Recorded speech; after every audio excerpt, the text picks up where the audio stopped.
बिस्मिल्लाहिर्रहमानिर्रहीम अस्सलामुअलैकुम viewers, welcome to my channel. तो आज मैं आप लोगों के लिए चटपटी मसालेदार पोटा कलेजी मसाला ग्रेवी की रेसिपी लेकर आई हूँ। बहुत ही टेस्टी और इजी सी रेसिपी है, मिनटों में बन जाने वाली रेसिपी है। जब आपको समझ ना आए कि आज के खाने में क्या बनाया जाए तो आप ये मज़ेदार सी रेसिपी बनाकर इंजॉय कर सकते हैं। बहुत ही टेस्टी और बहुत ही यमी रेसिपी है। आपने क्या करना है, रेसिपी को बिना स्किप किए एंड तक देखना है और इसी तरह की टेस्टी मज़ेदार और यमी रेसिपीज़ के लिए मेरे चैनल को सब्सक्राइब कर लें। मैं आपके लिए इसी तरह की मज़ेदार आसान सी रेसिपीज़ लाती रहती हूँ। तो चलें बिना देर की अपनी आज की चटपटी मसाला कलेजी की रेसिपी स्टार्ट करते हैं। बिस्मिल्लाहिर्रहमानिर्रहीम। सबसे पहले यहाँ पर मैंने ली है आधा किलो कलेजी और साथ मैंने यहाँ पर पोटा ले लिया है। तो ये मिलाकर तकरीबन 650 ग्राम है। तो दिल को मैंने कट लगा लिया है और कलेजी के मैंने बाइट साइज़ पीस बनाए हैं और पोटे के मैंने बहुत ही छोटे छोटे पीसेस बना लिए हैं ताकि ये जल्दी गल सके। टाइम कम हो तो आप इस तरह से छोटे छोटे पीसेस कर लें ताकि ये जल्दी गल जाए, क्योंकि ये गलने में थोड़ा सा टाइम लेते हैं। अच्छे तरीके से मैंने धो लिया था। चलिए रेसिपी स्टार्ट करते हैं। हाफ कप कुकिंग ऑयल में मैंने यहाँ पर 2 दरमियाने साइज़ के प्याज बारीक कट किए हुए शामिल कर देने हैं और हाई फ्लेम पर इसे हम फ्राई करेंगे जब तक कि ये खूबसूरत गोल्डन ब्राउन नहीं हो जाते। तो तकरीबन 2-3 मिनट लगते हैं और ये परफेक्ट से ब्राउन हो जाएंगे। तो यहाँ पर आप देख सकते हैं हमें एग्जैक्ट यही कलर चाहिए, इससे ज़्यादा हम डार्क नहीं करेंगे और इसे हम निकाल लेंगे ऑयल से। तो सारे प्याज़ों को ऑयल से निकालने के बाद मैं इसमें तकरीबन 1/4 कप पानी डाल के तो इसे अच्छे से ग्राइंड कर लूँगी, इसका पेस्ट बना लूँगी। और अब हम इसी ऑयल में शामिल कर देंगे अदरक लहसुन का पेस्ट हाफ़ टी स्पून और इसे 30 सेकंड के लिए पकाएंगे जब तक इसकी खुशबू आने लगे।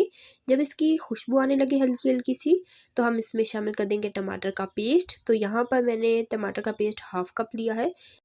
तो यहाँ पर मैंने फ्रोज़न टमाटो पेस्ट लिया है, आप फ्रेश भी ले सकते हैं। टमाटर स्टोर करने का तरीका अगर आप चाहते हैं कि मैं आपके साथ शेयर करूँ तो आपने मुझे कमेंट में ज़रूर बताना है। तो टमाटर शामिल करके इसे 1-2 मिनट मैंने अच्छे तरीके से कुक कर लिया है। उसके बाद मैं इसमें प्याज का पेस्ट शामिल कर दूँगी। जो प्याज हमने शुरू में फ्राई करके निकाले थे उसे मैंने ग्राइंड कर लिया, तो वो मैं इस स्टेज पर इसमें शामिल कर दूँगी और इसे अच्छे तरीके से मिक्स कर लूँगी। और अब इसमें कुछ स्पाइसेस जाएंगे। पिसा धनिया 1 टीस्पून और पिसी लाल मिर्च इसमें जाएगी 1 टीस्पून, नमक हाफ़ टी स्पून, पिसी हल्दी 1/4 टीस्पून। तो इस मसाले को हम अच्छे तरीके से भून लेंगे 2 से 3 मिनट तक, जब तक कि प्याज और टमाटर का पानी ड्राई नहीं हो जाता और ऑयल सेपरेट नहीं हो जाता, तब तक हमने इस मसाले की भुनाई करनी है।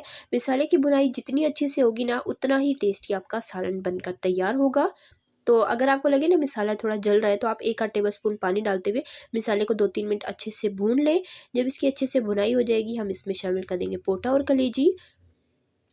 तो ये शामिल करके भी हम इसे मसाले के साथ 1-2 मिनट तक अच्छे तरीके से भूनेंगे। इससे जो एक मखसूस कलेजी की स्मेल होती है जो अक्सर लोगों को पसंद नहीं होती, वो भी दूर हो जाएगी और इसके अंदर मसाले का अच्छा सा फ्लेवर आ जाएगा। अगर आप इसी स्टेज पर साथ ही पानी डाल देते हैं, इसकी भुनाई नहीं करते, तो कलेजी की जो स्मेल होती है ना, मखसूस स्मेल, वो आती है और वो बिल्कुल भी ख़त्म नहीं होती। वो फिर मज़ीद उसके अंदर टेस्ट भी नहीं आता मसाले का। तो इसलिए आपने मसाले के साथ इसे 2-3 मिनट अच्छे से भुनाई कर लेनी है ताकि कलेजी के अंदर भी ज़बरदस्त सा मसाले का टेस्ट आ जाए और इसकी अपनी मखसूस स्मेल भी ख़त्म हो जाए।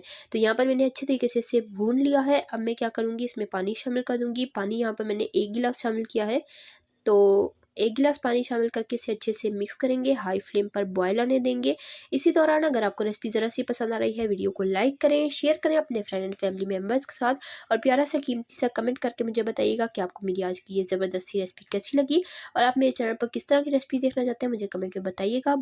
तो अब कलेजी में अच्छा सा बॉयल आ चुका है। इसे ढककर बिल्कुल लो फ्लेम पर 4 से 5 मिनट तक हम गलने तक पकने देंगे। तो चिकन की कलेजी है, ऑब्वियसली 4 से 5 मिनट में ये अच्छे तरीके से गल जाएगी और पोटे के भी हमने छोटे छोटे पीसेस बना लिए थे ताकि वो भी जल्दी गल जाए, तो इसलिए मैंने दोनों एक साथ डाले हैं। तो ये देख लें 4 से 5 मिनट हो चुके हैं, अच्छे से ये कुक हो चुकी है और मसाला भी हमने अच्छे से पहले ही भून लिया था। तो अब हमें मज़ीद भूनने की ज़रूरत नहीं है। कंसिस्टेंसी आप अपने मर्ज़ी के अकॉर्डिंग रख सकते हैं। ज़्यादा पतला चाहिए तो आप मज़ीद पानी ऐड कर सकते हैं, अगर बिल्कुल भुना हुआ चाहिए तो आप मज़ीद भून सकते हैं। मैं हल्की सी ग्रेवी के साथ इसे सर्व करने वाली हूँ, तो ऊपर से हरा धनिया गार्निश करेंगे। फ्लेम को कर देंगे ऑफ और इसे गर्मा-गर्म सर्व करेंगे चपाती के साथ और एंजॉय करेंगे। बहुत ही टेस्टी और बहुत ही यम्मी ये पोटा कलेजी बनकर तैयार होती है और देखा आपने कैसे हमने मिनटों में ज़बरदस्ती ये कलेजी बनाकर तैयार कर ली है। तो उम्मीद करती हूँ आपको मेरी ये चटपटी मसाला ग्रेवी कलेजी की रेसिपी पसंद आई होगी।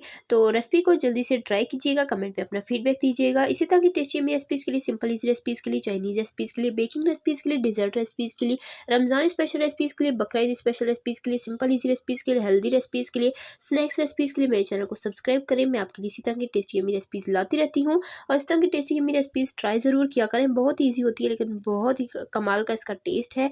रेसिपी को ट्राई कीजिएगा, वीडियो पसंद आए लाइक कीजिएगा। तो इंशाल्लाह फिर मिलेंगे इसी तरह की टेस्टी यम्मी और मज़ेदार आसान सी रेसिपी के साथ। तब तक के लिए अपना रखिएगा ढेर सारा ख्याल, मुझे दुआ में याद रखिएगा और इस तरह की टेस्टी यम्मी रेसिपीज़ देखने के लिए मेरे चैनल को सब्सक्राइब कर लें। अल्लाह हाफ़िज़।